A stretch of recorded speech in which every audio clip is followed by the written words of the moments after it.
I'm national correspondent Kayla Gaskins in Washington. Ukraine's audacious drone attack back in June, damaging highly valuable warplanes deep within Russia, rattled not just their enemy, but it gave the rest of the world, including the U.S., a wake-up call.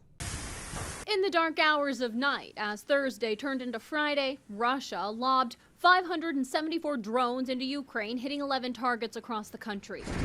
Just days after President Trump met with leaders of both Russia and Ukraine in an effort to end the fighting. Ukraine has had its own successes with drone warfare. In early June, Ukraine snuck drones into Russia through shipping containers, apparently transported to their targets by unaware truck drivers. You can see how close the drones get to the aircraft. The surprise attack causing immense damage to Russia. It wasn't just that drones launched from containers, but those containers were remotely opened and then they launched their operations, were effective on what are considered some of the most capable military assets and platforms in any military's inventory. Mackenzie Eglin, a senior fellow at the American Enterprise Institute, points out the United States is vulnerable should any of our enemies launch a similar attack. Because we live in this open society, we are even more vulnerable than Russia. Our ports and our rails and our rivers, dams, and locks, it would be extremely hard to ensure or guarantee security at every step of the way. The U.S. trails behind Russia and China in drone manufacturing,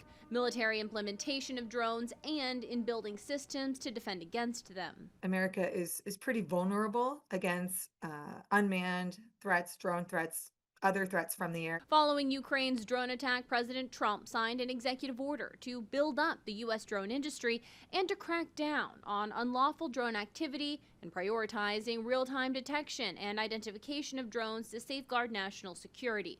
Defense Secretary Pete Hegseth also says DoD is addressing the weak spot. We were brought here to rebuild the military, match capabilities to the threats of today. U.S. experts consider a battle with China over Taiwan as a likely battlefield that could put this technology to a real-world combat test.